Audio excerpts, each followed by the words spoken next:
যেটো বৰ্তমান এই লটাৰী বিষয় লৈ এটা চৰ্চা চলি আছে, মানে অবৈধ চৰ্চা এটা চলি আছে। অবৈধ লটাৰী খেল পতাৰ অনুষ্ঠিত কৰাৰ বিষয় লৈ পেলাই আমি কেইদিনমান আগত আমাৰ কমিটিৰ মানুহে বাৰৱাৰী কমিটিৰ মানুহে ইজনে আনজনক ইজন কমিটিয়ে আনজনক সদস্যক এনেকৈ ফোনা কৰি বহুত দিনৰ পূৰ্বে আমি শুনা পাই আছো যে এজনে কয় সদস্যই তুমি জানা নেকি, মইতো নাজানো, আৰু এজনে কয় তুমি জানা নেকি, মই নাজানো। তেনেকুৱাৰ আলোচনা কৰিয়ে আমাৰ সময়বিলাক অতিক্ৰম কৰি আমি থানাত অৱগত হ'ব পৰা নাই, থানাত এজাহাৰ দিব পৰা নাই।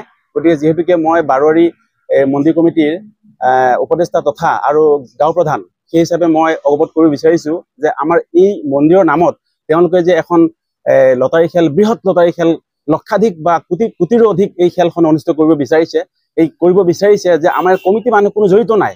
এতিয়ালৈকে জানামতে আজিকোপতিত এতিয়ালৈকে বৰ্তমানলৈকে আমি জানামতে কোনো ধৰণৰ ইয়াত কমিটিৰ কোনো ইয়াত অৱগত নাই আৰু আমাক জনোৱা নাই। গতিকে কোনো দুষ্ট চক্ৰীতিৰ যি এইটো লটাৰী মাফিয়া এইবিলাকে এটা প্ৰলোভন দি পেলাই আৰু তেওঁলোকে নিজৰ স্বাৰ্থত কালি আমি থানাত আমাক মাতিছিলে, মাতাক আমি এটা আলোচনা কৰিলো। কমিটি মানুহে আলোচনা কৰাত আমাক এটা ইনষ্ট্ৰাকশ্যন দিছে যে আপোনালোকে এটা কাম কৰক, এই যিবিলাক মানুহে ফোন কৰি থাকে সেই ফোন কৰা মানুহবিলাকৰ ফোন নম্বৰটো লওক, স্কেনাৰ লওক, কেনেকুৱা ক'ৰ পৰা কৰিছে। তেতিয়া আমি ক'লো যে আমি তেওঁলোকে যদি ফোন কৰে আমি ৰিফোন কৰিলে তেওঁলোকে নকৰে, গতিকে নকৰক, কোনো কথা নাই। আজিকালি হ'ল মিডিয়াৰ যুগ, নেটৰ যুগ, আমি ধৰিবলৈ সময় নালাগিব।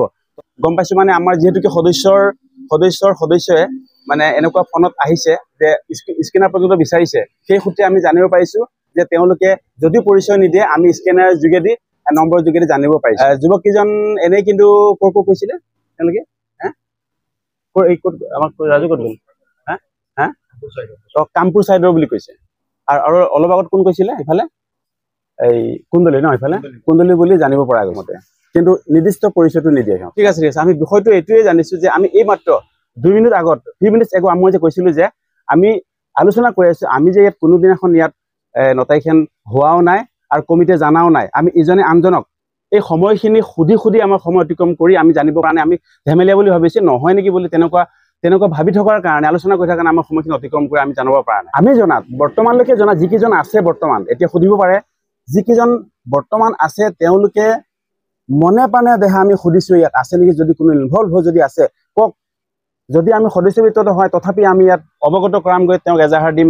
কিয় তেনেকুৱা এজন সমিতিৰ ভিতৰত ইমান নিৰ্লজ্জ কাম কিয় কৰিব, বা ইমান বদনামজনক কাম কিয় কমিটি এখনে কিয় দুৰ্নাম কৰিব, মন্দিৰৰ নামত এখন দুৰ্নাম আনিব, আমি জড়িত নাই বুলি জানো, আমি জড়িত নাই।